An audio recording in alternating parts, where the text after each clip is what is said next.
The morning Marcus Chen installed the Tesla charger in his driveway, he felt something close to pride.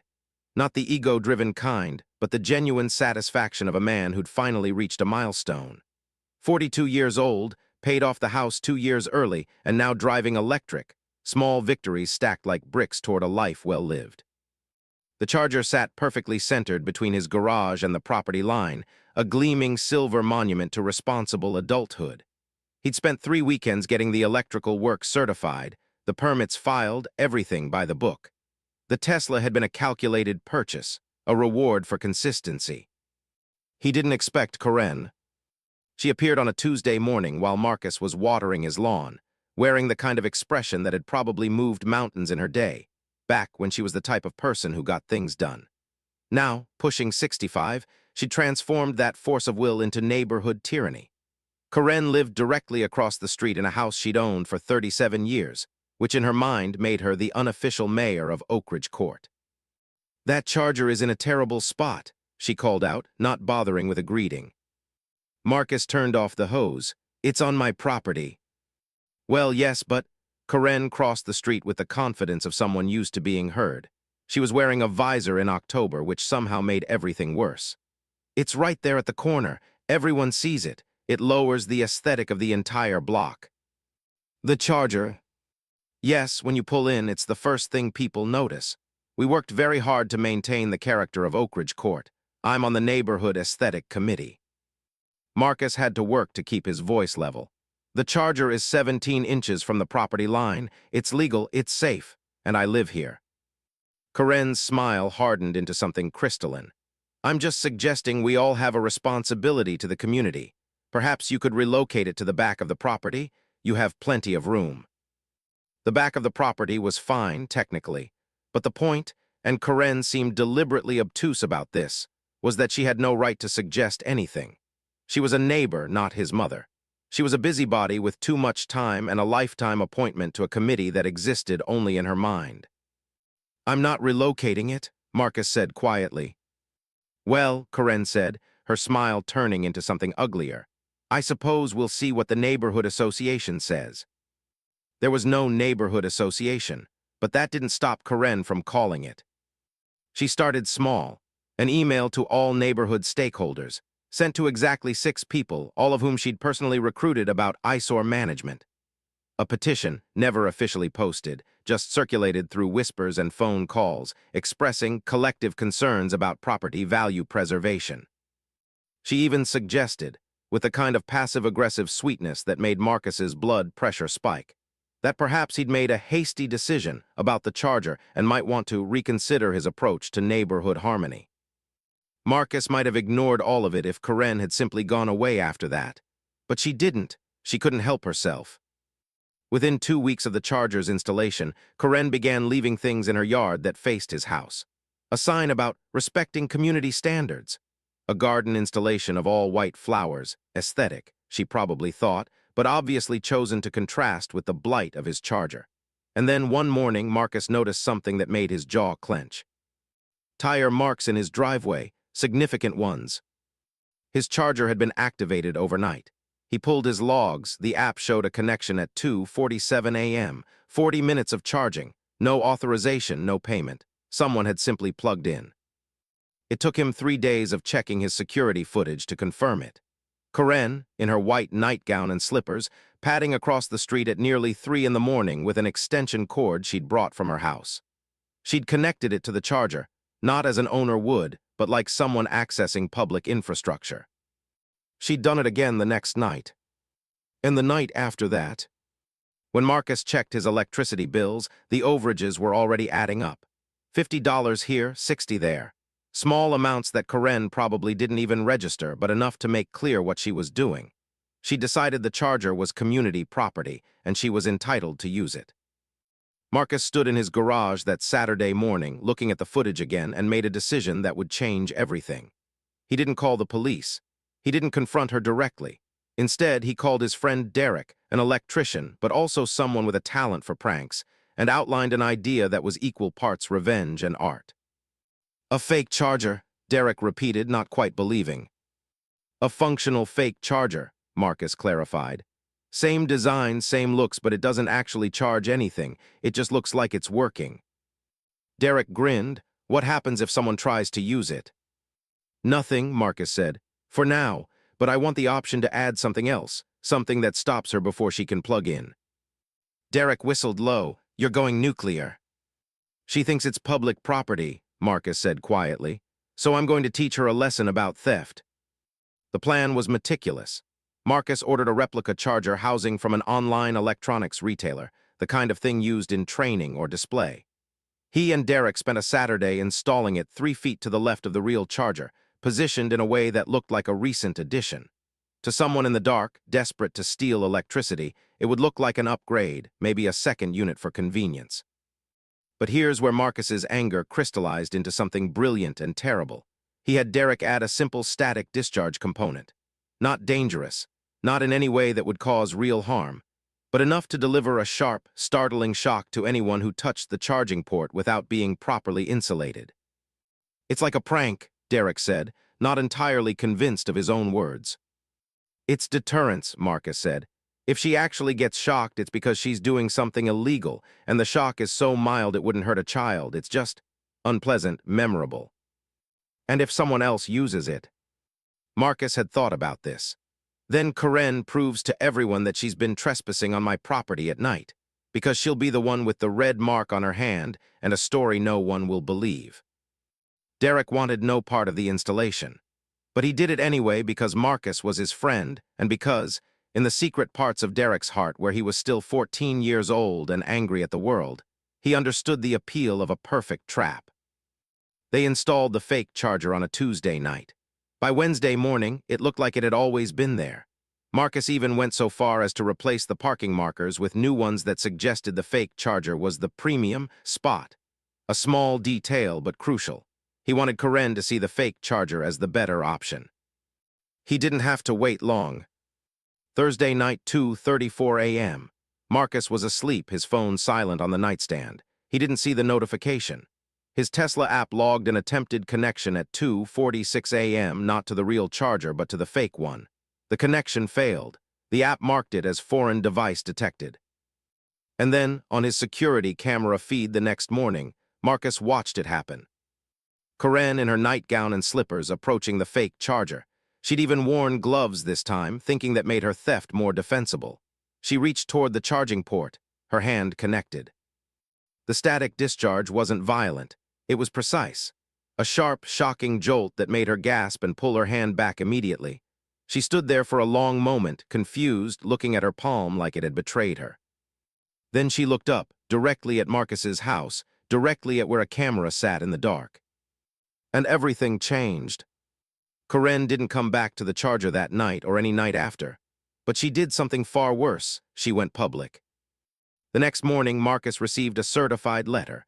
Lawyers, words like trespass, assault, intentional infliction of emotional distress. Karen claimed she'd been attacked by his charger while attempting to use public infrastructure.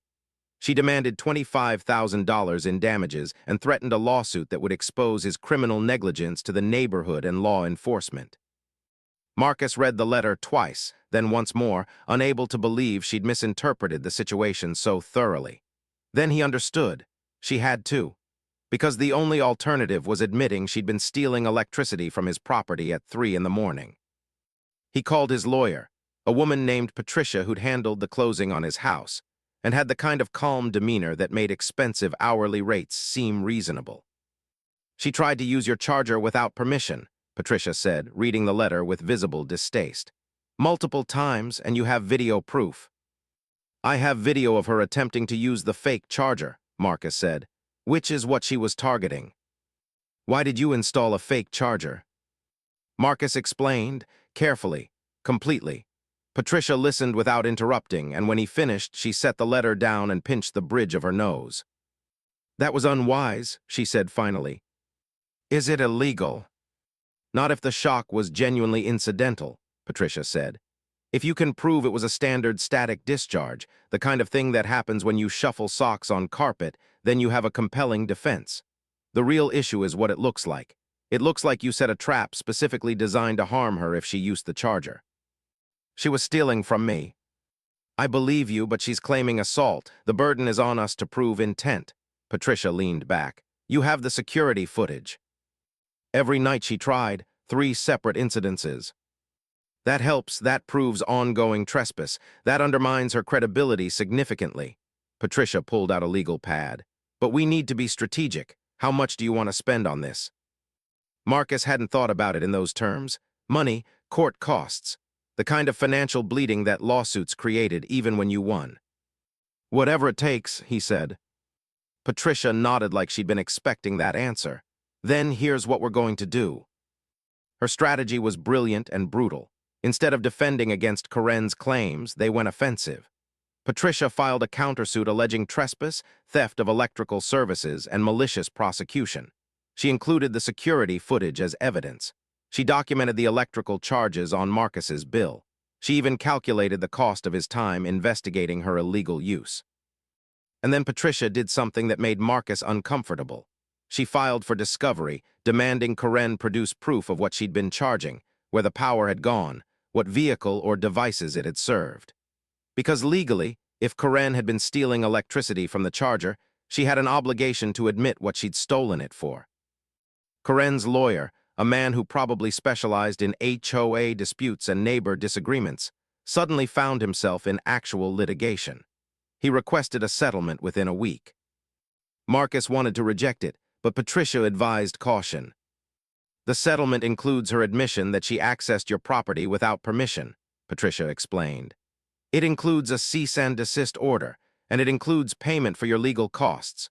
More importantly, it keeps this out of court, which means it doesn't become a public record that follows either of you around. What about the fake charger? What about the static discharge? We claim it's a standard safety feature, Patricia said smoothly. A precaution against unauthorized use. Similar to how some security systems deliver a mild shock, it's all perfectly legal and listed in the fine print of the installation. There was no fine print. There never had been.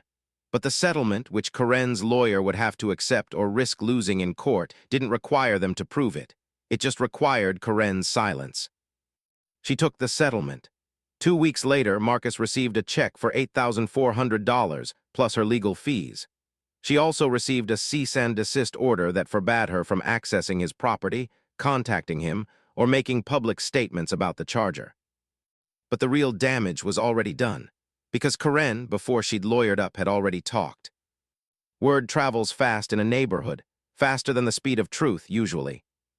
What Corinne had told people, before Patricia's cease and desist silenced her, was that Marcus had deliberately booby-trapped his charger to hurt her. She'd framed it as a dispute about public amenities gone too far, a story about an angry man with a vendetta against a woman trying to be environmentally conscious. She'd left out the part about stealing electricity at 3 in the morning. She'd left out the trespassing, the repeated unauthorized access, the deliberate deception. What remained was a narrative. Neighbor sets trap, neighbor hurts woman, neighbor settles lawsuit and buys silence. By the time the cease and desist took effect, that narrative had already been transmitted through the neighborhood ecosystem like a virus. Janet from 3 doors down heard it at yoga class. The Rodrigo family heard it from their kids' school. The elderly couple at the end of the street heard it from their daughter who still lived in the neighborhood. Marcus started noticing the looks. People who'd waved before now didn't. The parents at the grocery store who'd always been friendly suddenly seemed busy when he passed. Someone left a note on his mailbox. This used to be a nice neighborhood. He tried to ignore it, but ignoring things has never been easier than actually addressing them. 3 weeks after the settlement, Marcus was getting his mail when a man in his 50s approached him from across the street. This was Robert Chen, no relation, though they'd always bonded over that shared name, who lived 2 houses down and had always seemed friendly in that distant suburban way. We should talk, Robert said. They stood in Marcus's driveway, and Robert explained with genuine sadness in his voice that several neighbors were concerned about the direction of Oak Ridge Court. He said it diplomatically, like he was delivering bad news at a hospital. He said there were questions about the charger and what had happened with Corinne. I have a lawyer, Marcus said. Whatever you want to know, she can answer it. It's not about that, Robert said. It's about community. Corinne's a member of this neighborhood. She's been here 37 years, and now she's afraid to leave her house. Marcus felt something cold move through his chest. She's afraid. She's elderly, Robert said. She doesn't go out much anymore, says she doesn't feel safe. She trespassed on my property, Marcus said. Multiple times, stole electricity. I have video evidence. Robert held up his hands. I'm not here to litigate. I'm here to say that whatever happened, however it was justified, the neighborhood is divided. Some people think you went too far. Some people think Karen shouldn't have. He paused, choosing his words carefully. Done what she did, but either way there's tension now. There's not a good feeling. Marcus had never been good at social politics. He'd always believed in simple things, right and wrong, legal and illegal. The fact that those things could somehow be ambiguous in the eyes of other people had never quite made sense to him. What do you want me to do? He asked. Maybe a gesture, Robert said. An apology even if you don't feel you owe one, or maybe you relocate the charger. That was always her main concern, the aesthetics. Marcus looked at his driveway, at the fake charger still installed alongside the real one. He'd been meaning to remove the fake one for weeks. Looking at it now, he realized how much it looked like a monument to his anger. I'll think about it, he said. Robert nodded and walked back across the street. Marcus stood alone in his driveway, feeling the weight of the neighborhood's judgment pressing down on him. He'd won the legal battle. He had proof of his innocence. He had a settlement and a cease and desist order. He'd also lost his neighborhood. That night, Marcus dismantled the fake charger himself. He did it late in the dark, wanting no witnesses. It took him less than an hour. By morning, there was only the real charger left, sleek and honest and somehow sadder for the removal of its companion. He texted Patricia, "We're good legally, right?" Her response came within minutes. "You have nothing to worry about. You followed the law." But he was worried, not about legal consequences, but about something more fundamental. He was worried that he'd been right and wrong at the same time. That justice and revenge, when you looked at them from certain angles, looked almost identical. He was worried that the neighborhood would never see him the same way again. Marcus's name appeared in the neighborhood Facebook group, not directly at first, but in comments beneath posts about safety concerns and what happened on Oak Ridge Court. People he'd never met, people who'd probably never even seen him, formed opinions about who he was based on half-remembered versions of Karen's story. One post, shared by someone named Andrea whom Marcus had never encountered, asked, "Has anyone else experienced aggressive behavior in our neighborhood?" The comments that followed were devastating in their assumptions. People talked about how things have changed, about losing the sense of community, about certain residents not respecting the neighborhood vibe. None of them mentioned Karen. None of them acknowledged the trespassing or the theft. She'd been erased from the narrative, replaced by an abstraction. The concept of Marcus as a dangerous element, a man who'd booby-trapped his property to hurt an elderly woman. Then Karen herself appeared in the comments. She didn't violate the cease and desist, not technically. She didn't name Marcus or even mention the charger. She simply shared her perspective. "I've lived here for 37 years and I've never felt unsafe until recently. I'm an older woman and I'm afraid to leave my home. That's not okay." It was perfect. It was devastatingly perfect. Because now Karen wasn't the villain, she was the victim. And by implication, Marcus became the perpetrator. His phone started ringing. Real estate agents asking if he wanted to explore his options. A contractor who'd been supposed to give him a quote for a roof repair texting that he was too busy this quarter. The mail carrier, who'd always been friendly, now barely made eye contact. But the worst was the silence from his actual friends. Derek didn't call. His college roommate, who lived 2 neighborhoods over, suddenly seemed too busy for their monthly lunch. His sister in Portland sent a text. "Mom's worried about you. Call her." Marcus called his mother. "What did you do?" she asked, not bothering with hello. "I defended my property," Marcus said. "You set a trap for an old woman. She was stealing from me." His mother was quiet for a long moment. "That's not what I heard." "What did you hear?" "That you hurt her, that you were angry and you hurt her and now she's afraid." Marcus sat in his driveway in the driver's seat of his Tesla looking at the charger that had started all of this. "I didn't hurt her. I shocked her, mildly, because she was trespassing and stealing. And now she's afraid to leave her house," his mother said. "What did you accomplish with that, Marcus? What is the victory there?" He couldn't answer because there was no victory. There was just an old woman who wasn't leaving her house, a neighborhood that despised him, and a charger that was supposed to represent progress and responsibility, but now just represented the moment everything had gone wrong. "I'm taking the charger down," he said. "That's good," his mother said. "That's a start." But it wasn't a start. It was an admission of defeat, because removing the charger didn't change anything. People had made their minds up. Karen had reframed the narrative so completely that Marcus's actual innocence was irrelevant. The emotional truth that she was afraid, that she felt victimized, had become more powerful than the factual truth. He removed the real charger the next week. A man came out from the installation company and took it off his driveway. As they were loading it onto the truck, Robert walked by. "Doing the right thing," Robert said with a nod. Marcus almost hit him. The impulse rose up hot and sharp, and for a moment he understood how people ended up in situations they couldn't escape. One moment of violence could define you forever, could become the story people told about you for the rest of your life. He didn't hit Robert, but he thought about it, which maybe was worse in some way. That night, Marcus sat in his garage and looked at the empty space where the charger had been.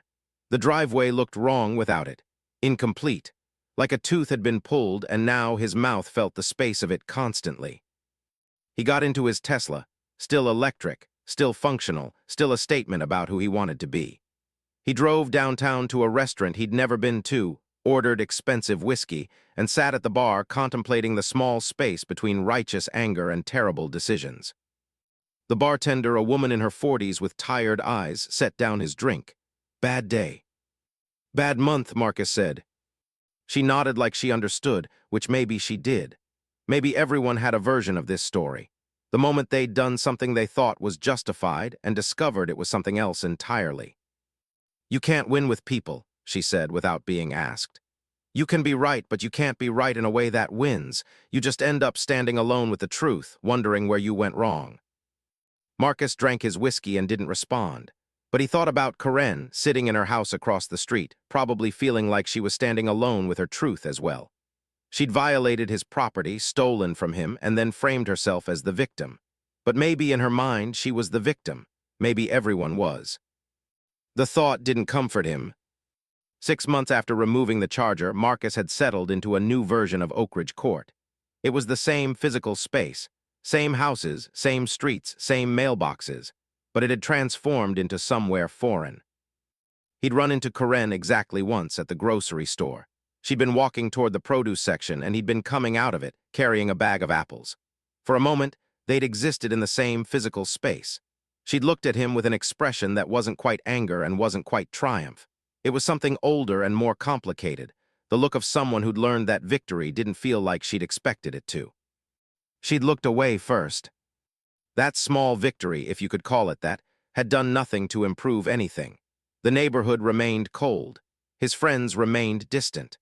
The Facebook group had moved on to other controversies, but whenever Marcus's name or the charger came up in conversation, people still remembered. People had elephant memories for things that made them uncomfortable. His car spent more and more time in the garage, uncharged, while he charged it at work or at a public charging station downtown. The Tesla had become less a statement about environmental consciousness and more a reminder of failure. The real blow came when Marcus decided to sell. His realtor, a woman named Susan who'd sold him the house in the first place, was honest with him in a way he appreciated. She said that his home's market value had decreased, not dramatically, but noticeably, because of recent neighborhood concerns. She said that community reputation was a real factor in suburban real estate. She said that some potential buyers had specifically requested to avoid his address after hearing the charger story. "What story?" Marcus asked, already knowing the answer. "That you tried to hurt an older resident over property lines," Susan said. "I know it's not true, but stories matter more than truth in neighborhoods." Marcus listed the house at the market value Susan suggested, knowing he was already losing money. 4 months later, it still hadn't sold. His realtor suggested dropping the price. He dropped it. Another 2 months passed. Finally, a young couple made an offer 20% below his asking price. Desperate, Marcus accepted. The wife, during the closing walkthrough, asked him directly about what happened with your neighbor. He told her the truth. She listened, nodded, and said, Well, we heard something else, but honestly, the price point makes it our problem now, not yours. The day he moved out of the house on Oak Ridge Court, he discovered that Karen was watching from her window. He didn't see her face, just the movement of a curtain, the shadow of a hand pulling it back. She'd been waiting for this moment, waiting to see him leave the neighborhood he'd disrupted. Marcus loaded the last boxes into the moving truck and didn't look back. The apartment Marcus rented was downtown, modern, impersonal. He'd chosen it specifically for those qualities. No neighbors, no community, no stakes. Just a place to exist while he figured out what came next. A month into living there, his phone rang. It was Patricia, his lawyer. "There's something you need to know," Patricia said. "And I'm telling you because I think you'd want to know, not because I'm obligated to." Marcus sat down, already sensing the weight of whatever was coming. "What?" Karen filed a complaint with the local police department. She's claiming that the static discharge was intentional, that it was assault, and that she wants to press charges. "Isn't that covered by the settlement, the cease and desist?" "It covers civil matters," Patricia said. "A criminal complaint is a separate issue. She can't sue you again, but she can try to press charges. The police will probably dismiss it, but it means an investigation. It means your name gets entered into the system." Marcus felt something shift in his chest. He'd thought it was over. He'd removed the charger, sold the house, left the neighborhood. He'd removed himself from the equation entirely. Somehow, that wasn't enough. "What do I do?" he asked. "Nothing for now. I'll contact the police department and provide them with our evidence. The settlement documentation, the security footage proving she was trespassing, the electrical overages on your bills. They'll almost certainly not pursue this, but it will take some time." What Patricia didn't say, but what Marcus understood anyway, was that this was punishment. Not legal punishment. He'd done nothing illegal. This was social punishment, drawn out and long-lasting. This was Karen using every tool available to keep his name in motion, to keep the story alive, to ensure that he remained the villain in her narrative. He'd won, and somehow in winning, he'd also lost in a way that victory couldn't touch. The police investigation took 3 weeks. At the end of it, they declined to press charges, citing insufficient evidence of intent to cause bodily harm and nodding the civil settlement already in place. The detective who called to inform him of the decision was kind enough about it, but his kindness was almost patronizing. It was the kindness people reserved for someone who'd made a terrible mistake and was suffering the consequences. That night, Marcus received an email from his sister. She included a link to a Reddit thread titled "Suburban Revenge Gone Wrong."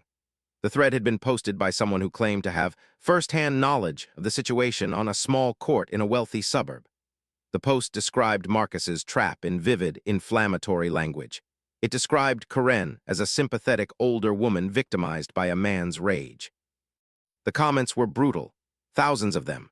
People he'd never met, who knew nothing about him, deciding who he was based on a one-sided version of events told by a stranger. His name wasn't in the thread, but the details were specific enough that anyone who cared to search could figure out it was him. He read through 20 pages of comments before he had to stop. That's when something broke in Marcus. Not spectacularly, no rage, no violence, no dramatic catharsis, just a quiet fracturing of something fundamental. He'd played by the rules. He'd followed the law. He'd removed himself from the situation. And none of it mattered because the story had taken on a life of its own, independent of truth. He called Patricia again. "Is there anything I can do about the Reddit thread?" he asked. "Delete it," Patricia suggested. "It'll come back, people have copies. Sue for defamation. It's anonymous, and most of what's stated is technically opinion, not falsifiable fact. It would be expensive and ultimately unwinnable." "So she just wins," Marcus said. "She lies, I win the lawsuit, but she wins the narrative war." "Yes," Patricia said quietly. "That's usually how it works." Marcus went back to his impersonal apartment and stood at the window, looking out at the city lights. In the distance, he could hear the sound of other people living their lives. Somewhere out there, Karen was probably in her house on Oak Ridge Court, satisfied that she'd won. She'd stolen electricity, gotten caught, settled a lawsuit, and managed to turn the entire neighborhood against her victim. By any reasonable assessment, she'd gotten away with it. But the thought of Karen's victory didn't make Marcus feel worse. It made him feel something different. It made him feel the weight of having lived in a world where right and wrong didn't matter as much as narrative and perception. It made him feel the stupidity of his own trap, the arrogance of thinking that justice could be served through a deceptive mechanism. He'd set out to teach Corinne a lesson. Instead, she'd taught him one, and not the one he'd intended to learn. A year after moving to the apartment, Marcus ran into Derek at a coffee shop downtown. Derek was with a woman, someone who was clearly not just a casual date. They were holding hands, laughing about something. When Derek saw Marcus, his expression changed. Not coldly, but with a kind of embarrassed regret. "Hey," Derek said, extracting himself from the moment. "Man, it's been a minute." They talked for 15 minutes while Derek's girlfriend excused herself to the bathroom. Derek apologized for disappearing, blamed it on being busy, made excuses that neither of them believed. What he didn't do was acknowledge the fake charger or the fake shock or the entire situation that had crystallized around Marcus's anger. "I've been good," Marcus said, moving forward. "That's good," Derek said. "That's really good." After Derek left, Marcus sat in the coffee shop for an hour, trying to understand what had bothered him most about the interaction. It wasn't Derek's cowardice. Derek was a good guy who'd gotten scared and retreated. It wasn't the dismissal or the awkwardness. It was that Derek, the only person Marcus had actually confided in, the only person who'd participated in the trap, had been willing to pretend the entire thing had never happened. The fake charger had been Derek's hands that had installed the static discharge.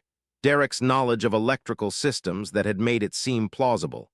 Derek's moment of hesitation, and if someone else uses it, that should have made Marcus stop and think about what he was actually doing. Derek had known, and he'd helped anyway. And now he was living his happy life with someone he loved, untouched by the consequence of decisions Marcus had made. It was perhaps the fairest possible outcome. Derek had been complicit but not responsible. He'd walked away when things got ugly. He'd lived with that for a year, apparently, and then moved on because guilt was easier to carry when you had someone to hold your hand. Marcus wondered if guilt was what Derek felt, or if it was just awkwardness at running into the embodiment of a poor decision he'd made in a moment of camaraderie. 6 months after that coffee shop encounter, Marcus received a message from an unknown number. "You have to see this." It was a link to a news article from his hometown's local paper. The headline read, "Longtime Oak Ridge Court resident charged with fraud." The article was about Corinne. It turned out that while filing her complaint against Marcus, she'd provided information to the police about her electricity use. The information, intended to bolster her claim that she'd been accessing a public charger, had actually revealed something else. She'd been claiming fraudulent elderly welfare benefits on the basis that she was unable to afford utilities. In reality, she'd been stealing power, using it to charge devices she'd been reselling online.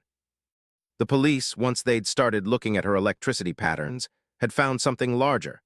A years-long scheme involving identity theft, false documentation, and fraudulent claims that totaled over $80,000. Corinne was being charged with felony fraud. Marcus read the article 3 times. He should have felt something, vindication, maybe, or satisfaction that she was finally facing real consequences for her dishonesty. Instead, he felt a strange vertigo, a sense that the entire narrative had shifted on its axis again. Corinne, who'd wanted to steal a little electricity at 3 in the morning, was actually a criminal. A real one. Marcus's trap hadn't exposed her minor theft. It had been the thread that, when pulled, unraveled an entire criminal enterprise. He'd set out to teach her a lesson.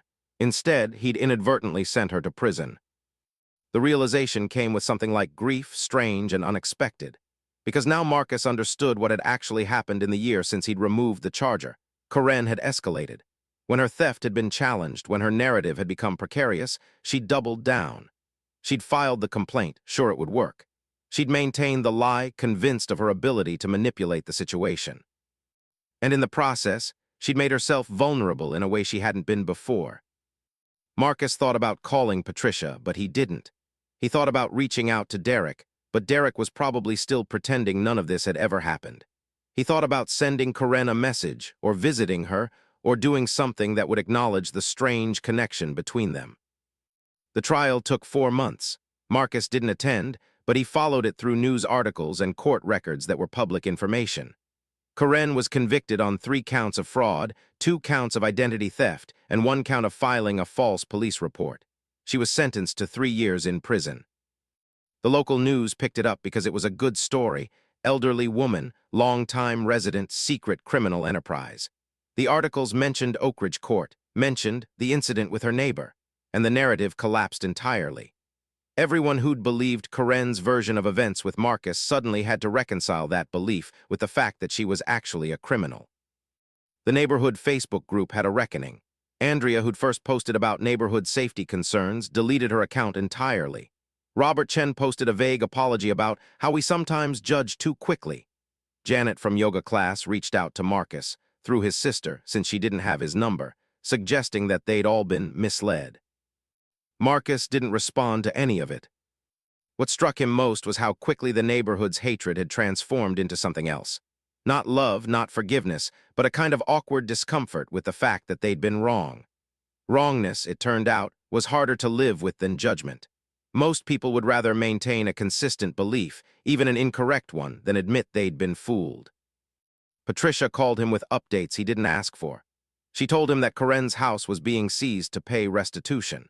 She told him that Karen's conviction had generated significant interest in the legal blog community, particularly around the issue of victim framing, and how perpetrators of small crimes sometimes escalated when challenged. "You know what the strangest part is?" Patricia said. "If you just called the police when she first started using the charger, none of this would have happened the same way. The police would have charged her with theft. She would have gone to court, probably gotten probation. This whole criminal enterprise would have stayed hidden." "So my trap actually caught something bigger," Marcus said. "It's possible," Patricia said carefully. "Or it's possible that you just accelerated a timeline that was always going to happen. Either way, you're not responsible for her choices. She chose fraud. She chose to escalate. You just set the mechanism in motion." But that's not how it felt. It felt like Marcus had thrown a stone into water and watched the ripples expand outward, affecting things he couldn't have predicted or controlled. He'd meant to teach a small lesson about theft. He'd ended up destroying a woman's life. He didn't know if that was justice or something else entirely. A year after Karen's conviction, Marcus sold the apartment and moved to the Pacific Northwest. He got a job in Portland, a different city, a different neighborhood. His new house was set back from the street, isolated in the way that suburban properties in the Pacific Northwest often were. He installed solar panels instead of a charger. He joined no committees, attended no neighborhood associations, and made a deliberate effort to be the kind of neighbor who was polite but distant. He'd learned that community could turn on you. He'd learned that narrative mattered more than truth. He'd learned that revenge dressed up in moral clothing was still revenge. And he'd learned that the desire to teach someone a lesson often said more about you than it did about them. 2 years after moving to Portland, Marcus received a letter. It came through Patricia, his lawyer, who forwarded it with a note. "I thought you'd want to see this." The letter was from Karen. She was writing from the women's correctional facility in the state capital. Her handwriting was careful, deliberate, the penmanship of someone who'd had time to think about how they wanted to present themselves. "Mr. Chen," it began, "I'm writing to apologize, not because it's easy and not because I expect forgiveness. I'm writing because I've had time to think about what I did, and I want you to know that I understand now. I stole from you. I told myself it was different because it was just electricity, because you were rich and wouldn't miss it, because you had installed something in a place that bothered me. I told myself a lot of things to justify what I was doing. When you set the trap, and yes, I understand now that it was a trap, I was angry, I was humiliated. Being shocked by something I'd touched made me feel small and stupid, so I lied. I told myself that you'd attacked me, that you'd been vindictive, that I was the victim. I believed my own lie for a long time, long enough that I started making other choices based on it. I started stealing in bigger ways, telling myself bigger lies. I became what I told myself I was, a victim of circumstance, a person wronged by others, someone who deserved compensation for my suffering. By the time the police came, I'd told the lie so many times that I actually believed it. I believed I was a victim. I believed I'd done nothing wrong. The trial made me stop believing that. Sitting in the courtroom, hearing the evidence, seeing my own choices written out in someone else's words, it was like waking up from a long dream. I don't know if this letter will mean anything to you. I don't expect it to change anything. But I want you to know that I understand what I did, not just to you, but to myself. I let myself become a worse person, and I blamed you for it. I'm in here for 3 more years. I have time to think about who I want to be when I get out. I'm trying to figure out if that's someone different from who I've been. I don't expect you to forgive me, but I want you to know that I'm trying to understand myself. That's the best I can do. Karen. Marcus read the letter 3 times. Then he put it away in a drawer and didn't read it again for 6 months. When he finally did read it again, it affected him differently. Not with forgiveness. He wasn't sure he'd ever feel that, but with something else.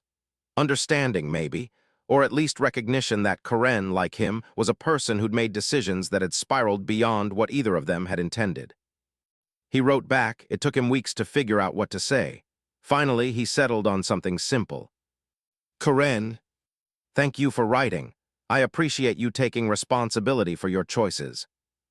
I'm still angry about what happened. I'm not sure that will ever change. But I understand now that you were angry too, and that anger made us both do things we wouldn't normally do. I hope you find peace in there. I hope I eventually find it out here. That's all I have to say. Marcus. He didn't receive a response. He didn't expect one. But he did something that surprised him. He forgave himself. Not in the sense of absolving himself of responsibility. He'd still set a trap. He'd still been motivated by anger and the desire for revenge. That was real. That was part of who he was. But he'd also been a man trying to protect his property from theft. He'd been within his legal rights. He'd used a mechanism that was uncomfortable but not genuinely dangerous. And then he'd learned from it, left, and tried to be better. That was enough. It had to be enough. The story of the EV charger and the woman who tried to steal electricity from it had been reduced now to something manageable. It was no longer the thing that defined him. It was just something that had happened, a moment where right and wrong had been less clear than he'd wanted them to be, and where consequences had spiraled in ways he couldn't have predicted. 5 years after moving to Portland, Marcus installed a real EV charger again. He hadn't planned to. He'd been considering going full solar. But one day, walking past the garage, he realized that he wanted to, that he'd let his anger deprive him of something he actually valued, the ability to charge his car at home, to have that convenience and that statement about his environmental choices. He installed it himself, carefully, following all regulations. He didn't hide it or apologize for it. He just installed it and went back inside his house. And when his new neighbors, a couple from Minnesota who'd moved in 2 years prior, asked if they could buy a charger too and asked if he'd recommend his installer, Marcus said yes and gave them the contact information. He didn't tell them the story. Some stories were meant to stay private. But sometimes, late at night, when he was plugging his car in for the morning commute, he thought about Karen. He thought about the choices that had led both of them to that moment. He thought about how easily justice and revenge could look like the same thing from certain angles. He thought about the weight of living in a world where narrative often mattered more than truth.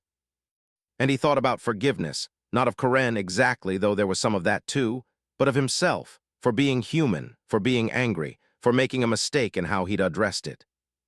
The charger hummed to life, a sound that had once represented pride and now represented something quieter. Acceptance, understanding, the knowledge that sometimes the greatest lesson you could teach wasn't to another person but to yourself. The Tesla charged through the night, counting down the miles to completion, the same way Marcus had learned to count down the distance between who he'd been and who he was becoming.